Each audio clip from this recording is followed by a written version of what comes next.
From advertising to software as a service to data. Across all of our programs and clients, we've seen a 55 to 65% open rate. Getting brands authentically integrated into content performs better than TV advertising. Typical lifespan of an article is about 24 to 36 hours. If we're reaching out to the right person with the right message and a clear call to action, then it's just a matter of timing. Welcome to the MarTech Podcast, and I Hear Everything production. In this podcast, you'll hear the stories of world-class marketers that use technology to drive business results and achieve career success. We'll unearth the real-world experiences of some of the brightest minds in the marketing and technology space so you can learn the tools, tips, and tricks they've learned along the way. Now here's the host of the MarTech Podcast, Benjamin Shapiro. Welcome to the MarTech Podcast. I'm your host, Benjamin Shapiro, and today we're going to unveil the path on how to successfully navigate the modern buyer's journey.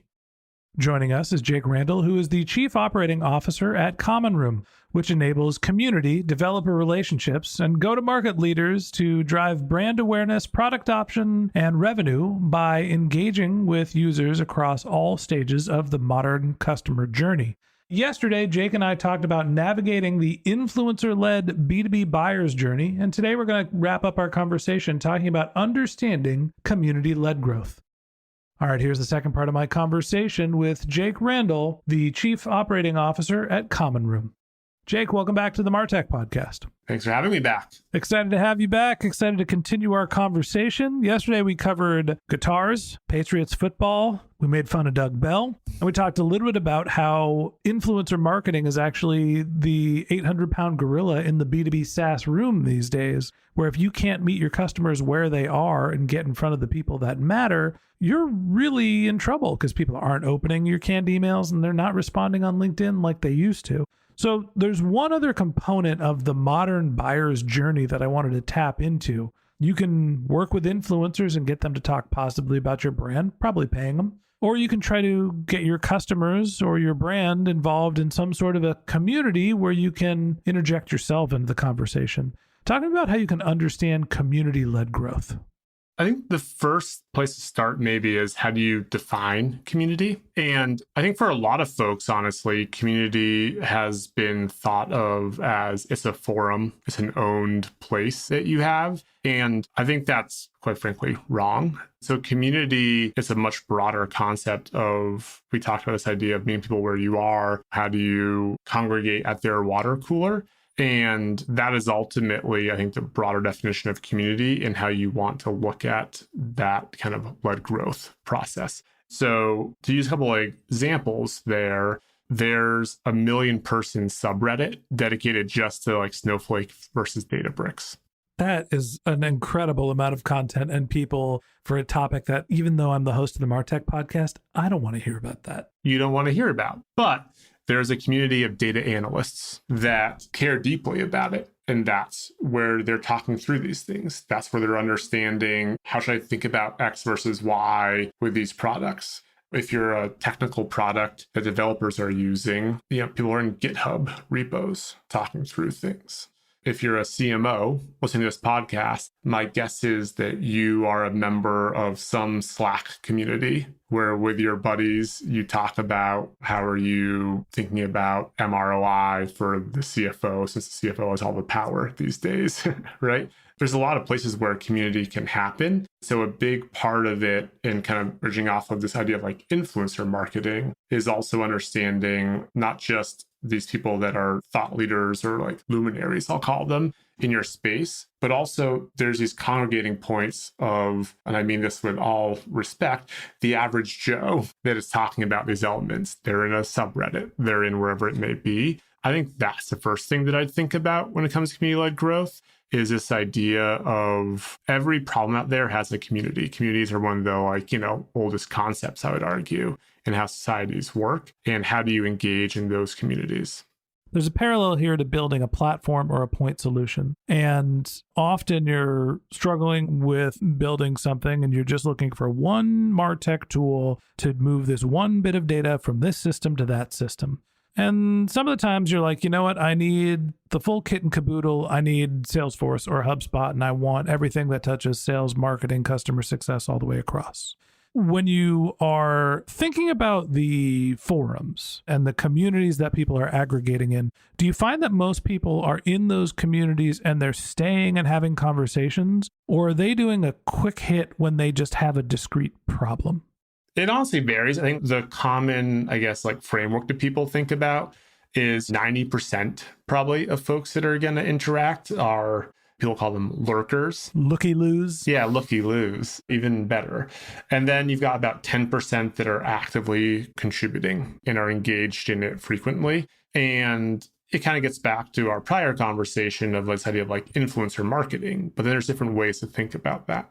Those 10%, maybe they're not traditional influencers, but you want to understand that they are actively responding to other folks' questions, that they're doing those kinds of things, versus understanding that there's also just a space where folks will come in, maybe get a question answered, and you might not see them ever again. Maybe you will see them in 3 months, but there is a cadence to, if you will, how a community operates, and better understanding what archetype, if you want to think of it that way, that someone is in that community is also helpful. All right, so understanding whether somebody is coming in for a quick hit of information or whether they're a regular contributor to a community often dictates probably how you're going to handle them and prioritize and engage with them. Give me some tips here for brands who, all right, I found this community. There's this great Slack community with thousands of technology-driven marketers, and boy, I want them all to listen to the MarTech podcast. I'm assuming the answer is don't just go and start spamming the entire community with every episode we do. How do you figure out an appropriate course of engagement? I'll give an answer. Let me use a customer example, actually. I think that's always helpful. So I just had coffee with their CRO this morning, and they've got their own owned community, so their own Slack.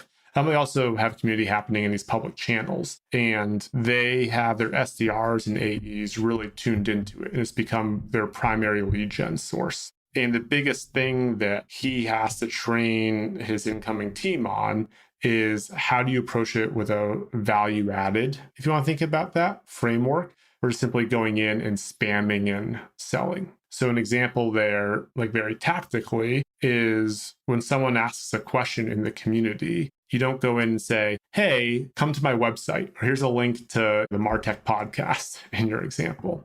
You start with super interesting question, here's an answer that is, I'll call it solution agnostic. You have to build trust, and you have to build a relationship there, and you've got to think about it as an evolution of value-added selling versus simply coming in and pushing your product. Because if you do that, then ultimately you are not a contributing member of the community, if you want to think of it that way. I always have mixed emotions about Reddit forums because I'm not a Reddit user. And every time I see a Reddit or a subreddit that seems relevant, I'm like, why am I not just having somebody on my team take each episode and publish it? And sure, the engagement's not going to be great, but the effort to do that is relatively small. And honestly, it's spam. It sucks. But it's also probably an effective marketing channel too on some level. Yeah, you'll get some level of engagement, I'm sure. Yeah. And honestly, I have mixed emotions about what you're saying, which is, hey, I've got a question about how to do community-led growth. And isn't an appropriate response is, sure, we recorded an entire podcast about this. It's 15 minutes long. Here's everything you need to know about community-led growth with a link off. That's not a good response, right? You have to summarize what was said and give away the value without getting the reward. Fair enough. So maybe in your case, it's a good distinction. If it's just a podcast, sure, send it out, right? I think about it more as in the B2B journey. If you jump in and you're like, hey, I don't know, whatever. I already mentioned Databricks and Snowflake. If you jump in and you're like, Snowflake does this, here's the link. That's a little bit kind of spammy, and you're almost violating how people think about that. And again, this is to the idea of how do you build community? How do you build trust in it? Whereas if you come in and you're like, hey, that's a great question. Here's a couple thoughts on how to approach it. Would love to jump on a call and help you understand what we could do to help. That goes a lot further in that case. It really comes down to a tone exercise, doesn't it? That's a great way to say it. As you say, I'm like, yeah, that's how I should have answered much more succinctly, right? It's a tone exercise. There's a reason to have a podcast host on these episodes as well. Yeah. What I'm hearing from you is you need to approach by confirming and affirming the person's problem is relevant. You need to provide some summary of value to show that you know what you're talking about and you're trying to help. And then you can appropriately ask for some sort of a response that also is value additive, but also might be somewhat self-serving. So, hey, everybody is asking about content-led growth these days. My big tips for that is figure out the tone to engage with your community and also make sure that you're putting your content in the right place, the right cadence. If you want to hear a full episode I recorded on my podcast, there's 15 minutes that talks specifically about the problem you're trying to solve. Here's the link, or feel free to reach out to me directly. That's a much better response. Thank you for giving me the structure there than, oh, I did a podcast on this. Here's the link. Or, hey, my company does this. Would love to chat about it. Kind of type idea. You're a lead. Let's boogie. Yeah. Maybe that's a different way to say it. Is like, listen, the reality is community-led growth. Implied in that is that, and like we see this across huge public companies that we work with at Common Room, community-led growth implies that it can generate pipeline, it can generate revenue for you. I think the distinction is that tone, as you said, around how do you approach them in a more authentic, organic, value-added way versus saying, hey, I'm going to spin up a community so that I can harvest it for leads. Yes, but that's what most brands are doing, isn't it? Hey, we're going to build this community so everybody aggregates around our water cooler, and then we're going to take it from there. Yeah, I think the idea behind it and like where you see really successful ones is where it becomes something where it is a true community of folks that like care about a certain topic. I'll give you an example. And I get this is hard, but I don't know if you're familiar with DBT Labs, data. They have a huge community of folks that are passionate about data and how to move data around, as we all have to do now as a marketing professional, right? Their community has become a place where folks come and aggregate to just talk about the general problems that they have, because I don't know if this is the right way to say it, but it's a quote, safe place where you can come get your answers, confer with your peers, etc. And you know you're not going to get hit by a SDR trying to get a meeting set up. That said, with a tool like Common Room, we help them understand when someone's asking certain questions or like using certain keywords, or essentially there's intent and context coming out of that, it might actually be applicable to jump in and push a little bit in that way. But to loop it back to that modern buyer's journey conversation that we had yesterday, it's this idea of like, how are they educating themselves along the way? And when do you understand when, I think you used the phrase in our last conversation that like, it's time for the sales rep to get engaged at the 1 yard line and punch it into the end zone. The sales reps are, using another football metaphor, turning into the fullback, not the quarterback. Yeah, fair enough. So I think that's the important part about community is like just thinking about the tone and how you establish that. And then I think the other thing that I just want to reiterate is that I think a lot of folks think that to do community-led growth, you can spin up your own Discord server or your own Slack channel or put a forum on your website. That's not it. There are these communities that are out there. Twitter, with all of its challenges right now, you could argue is still that is at some level, it's a community-led growth platform. You follow certain people, you care about certain hashtags, you do all those things. There's a community there that focuses in on anytime someone talks about hashtag MarTech, it's probably relevant to you because you know that that's someone in your community of people that care about the problems that you care about. It's very true. We try to embrace the Twitter community. Actually, we're terrible at Twitter here, but we appreciate them when they do write to us. Last question for you. You mentioned Common Room a couple times, and we didn't really give you a forum to talk a little bit about what you do. Tell me about Common Room. Who's it for? What does it do? And how can they get in touch with you?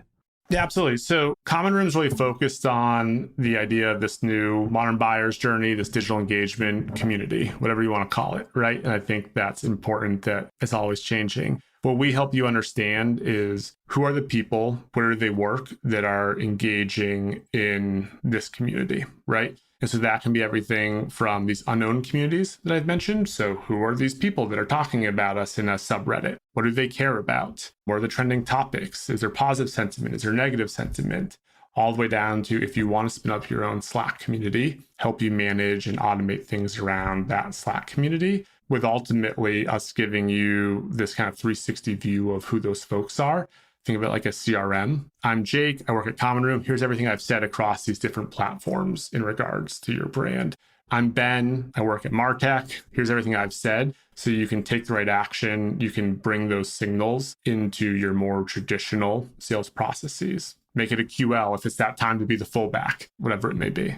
You know, I'm looking at your website and realizing that Airtable, Asana, and Notion are all listed as the fastest growing companies that choose to use Common Room, all fierce competitors. And if they're all deciding to use their platform, there must be something there to it. So congratulations on all your success. Your words, not mine. I am saying it, and it's an impressive amount of traction. Congratulations on your success. Thanks for coming on and being our guest. Thanks for having me. And that wraps up this episode of the MarTech Podcast. Thanks to Jake Randall, the Chief Operating Officer at Common Room, for joining us. If you'd like to get in touch with Jake, you can find a link to his LinkedIn profile in our show notes. You can contact him on Twitter. His handle is the Jake Randall. That's TheJakerandall. Or you could visit his company's website, which is commonroom.io. Just one more link in our show notes I'd like to tell you about. If you didn't have a chance to take notes while you were listening to this podcast, head over to martechpod.com, where we have summaries of all of our episodes and contact information for our guests. You can also subscribe to our weekly newsletter, and you can even sign up to be our next guest speaker on the MarTech Podcast. Of course, you can always reach out on social media. Our handle is MarTechPod, MarTechPod, on LinkedIn, Twitter, Instagram, and Facebook, or you can contact me directly on LinkedIn. My handle is Ben J. Shap, BenJShap. And if you haven't subscribed yet and you want a daily stream of marketing and technology knowledge in your podcast feed, we're going to publish an episode every day this year. So hit the subscribe button in your podcast app, and we'll be back in your feed tomorrow morning. All right, that's it for today. But until next time, my advice is to just focus on keeping your customers happy.